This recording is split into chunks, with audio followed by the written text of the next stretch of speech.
चलिए आज हम लोग व्याकरण का एक और टॉपिक उपसर्ग और प्रत्यय के बारे में सबसे पहले जानते हैं। तो उपसर्ग कहने का मतलब होता है किसी भी शब्द के पहले, कोई अगर शब्द है उसके पहले जोड़े जाने वाले पहले शब्द जो होता है और जोड़ने के बाद उसके अर्थ में चेंजिंग ला देता है, उसी को हम लोग उपसर्ग कहते हैं। यानी उपसर्ग कहने का मतलब है कि किसी शब्द के आगे लगकर उसके अर्थ में परिवर्तन कर। जैसे अर्पण, तो अर्पण के आगे अगर प्रति लग गया तो प्रत्यर्पण हो गया। अब मान के आगे अभी लग गया तो हिमान हो गया। अचार के आगे दुर लग गया तो दुराचार हो गया। उस तरह से आपका बहुत सा एग्जाम्पल हो सकता है। जैसे योग के आगे नी लग गया तो नियोग हो गया।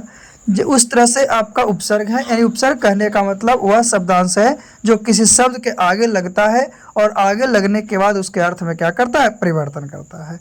फिर प्रत्यय की बात करते हैं तो प्रत्यय क्या है उसके बारे में। तो प्रत्यय कहने का मतलब है जो किसी शब्द के बाद में लगकर उसके अर्थ में परिवर्तन करता है। यानी प्रत्यय वह शब्दांश है जो किसी शब्द के पीछे लगता है और पीछे लगने के बाद उसके अर्थ में चेंजिंग लाता है, उसी को हम लोग प्रत्यय कहते हैं। क्या कहते हैं? प्रत्यय कहते हैं। जैसे आपका समाज है तो समाज में इक जुटेगा तो सामाजिक होगा। सुगंध है, सुगंध में इत जुटेगा, सुगंधित होगा। मीठा में आह जुटेगा तो मिठास होगा। लोहा में आर जुटेगा तो लुहार होगा। नाटक में कार जुटेगा तो नाटककार होगा। बड़ा में आई जुटेगा तो बड़ाई होगा। होन में हार जुटेगा तो होनहार होगा। और यहाँ से आपका 2 क्वेश्चन कन्फर्म पूछा जाता है। आगे हम लोग बात करते हैं क्रिया की। क्रिया क्या है? तो जिस शब्द या शब्द समूह से किसी कार्य को करना या होने का बोध होता है, यानी जो शब्द या शब्द समूह जिससे कोई कार्य को करना या होने का बोध होता है उसी को क्रिया कहते हैं। जो 2 रूपों पर आधारित होता है, एक कर्म के आधार पर और एक रचना के आधार पर। तो कर्म के आधार पर 2 होते हैं, एक सकर्मक क्रिया और एक अकर्मक क्रिया। और रचना के आधार पर आपका 4 होते हैं, जिसमें संयुक्त क्रिया, नाम धातु क्रिया, प्रेरणार्थक क्रिया और पूर्वकालिक क्रिया। तो ये आपका कर्म के आधार पर और रचना के आधार पर क्रिया को बांटा गया है। ऐसे क्रिया के मुख्यतः 2 भाग होते हैं, एक सकर्मक क्रिया और एक अकर्मक क्रिया। चलिए हम लोग एक एक करके इसके बारे में जानते हैं। तो सकर्मक क्रिया क्या है? तो सकर्मक का मतलब होता है कर्म के साथ। सकर्मक का मतलब क्या है? कर्म के साथ, यानी जिस क्रिया का प्रभाव कर्ता पर पड़कर क्या है, कर्ता पर न पड़ता है और कार्य पर पड़ता है, यानी जो काम कर रहा है उस पर नहीं पड़ रहा है और कर्म पर पड़ रहा है, उसी को सकर्मक क्रिया कहते हैं। जैसे मैं खुशी से हंसता हूँ, मैं खुशी से हंसता हूँ, तो इसमें क्या है, मैं पर कोई आपका असर नहीं पड़ रहा है लेकिन हंसना पर पड़ रहा है, खुशी पर पड़ रहा है। तो उसी तरह से नीता खाना खा रही है। फिर बच्चों जोरों से रो रहे हैं। श्याम फिल्म देख रहा है, तो क्या श्याम पर तो कोई नहीं, फिल्म पर असर पड़ रहा है, उसको देखा जा रहा है। तो इस तरह से राम आम खाता है, तुम एक किताब पढ़ते हो, तो ये सब सकर्मक क्रिया का उदाहरण है।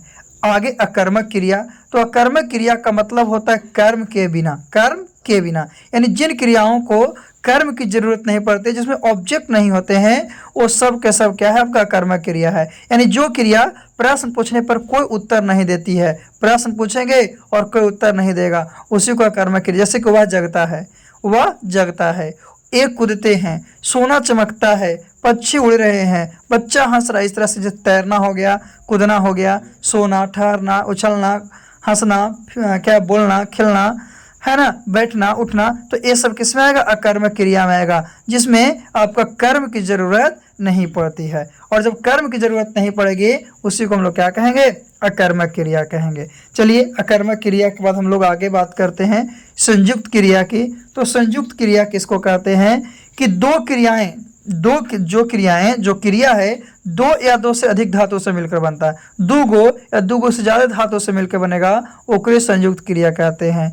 जैसे में मैंने खाना खा लिया, तो इसमें 2 क्या है, जो क्रिया हो रहा है 2 या अधिक धातु से मिलकर बन रहा है। फिर तुम घर चले जाओ, तुम घर चले जाओ, या मीरा स्कूल चली गई, मीरा स्कूल चली गई। तो ये सब जो है आपका संयुक्त क्या संयुक्त क्रिया है। वह खाना खा चुका है, मीरा महाभारत पढ़ने लगी है, प्रियंका ने दूध पी लिया है, मोहन नाचने लगा। तो ये सब आपका संयुक्त क्रिया कहलाता है। या राम विद्यालय से लौट आया है, तो दो या दो से अधिक धातुओं से मिलकर बनी क्रिया को संयुक्त क्रिया। फिर है प्रेरणार्थक क्रिया।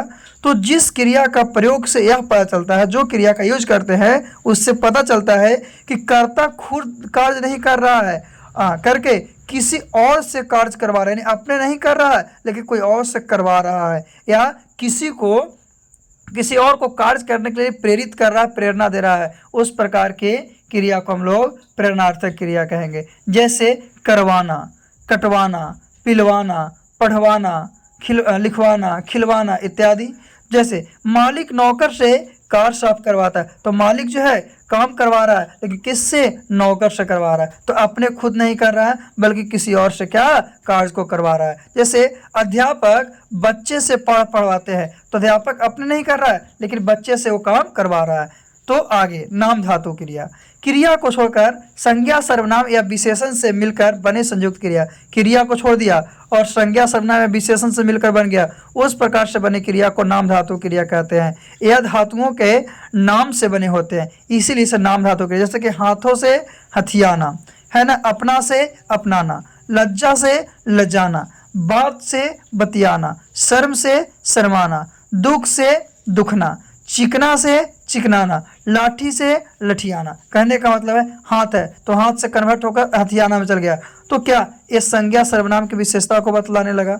और जैसे ही संज्ञा सर्वनाम विशेषण से मिलकर बन गया, इसी को हम लोग क्या कहेंगे? नाम धातु कहेंगे। क्या कहेंगे? नाम धातु। चलिए नाम धातु के बाद हम लोग चलते हैं थोड़ी सी पूर्वकालिक क्रिया के बारे में। तो पूर्वकालिक क्रिया किसको कहते हैं?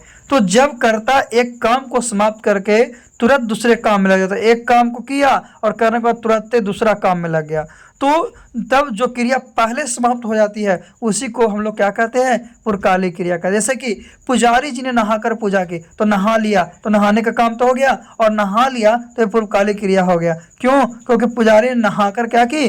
पूजा की। उसी तरह से चोर सामान चुरा कर भाग गया, चोर पहले क्या? सामान चुराया, और सामान चुराना भी है, उसके बाद क्या किया? भाग भी गया।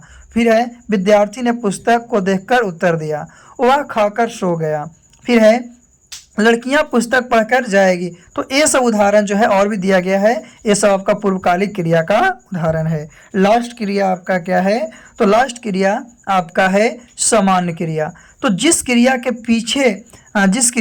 पीछे न लगा हो उसे समान क्रिया कहते हैं। पीछे न लगल है, लास्ट में क्या न लगा हुआ है, तो सब समान क्रिया होगा। अर्थात जब वाक्य में एक क्रिया का पता चले उसी को समान। जैसे रोना तो न लगा हुआ है, खाना, पीना, धोना, नाचना है ना, नहाना, चलना, तो ये सब आपका समान क्रिया। जैसे वह खाता है, मैं नाचता हूँ, वह दौड़ता है, वे सब नाचते हैं, हम सब खेलते हैं, तुम कूदते हो। तो इस तरह से हम लोग क्रिया को पहचान सकते हैं कि कौन सा क्रिया है। और इससे पहले आप लोग उपसर्ग और प्रत्यय के बारे में बताया गया, तो उपसर्ग और प्रत्यय को भी आप लोग पहचान सकते हैं कि कैसे उपसर्ग होगा और कैसे प्रत्यय होगा। तो आज की वीडियो में हम लोग किसका? तो क्रिया और उपसर्ग प्रत्यय के बारे में जाने।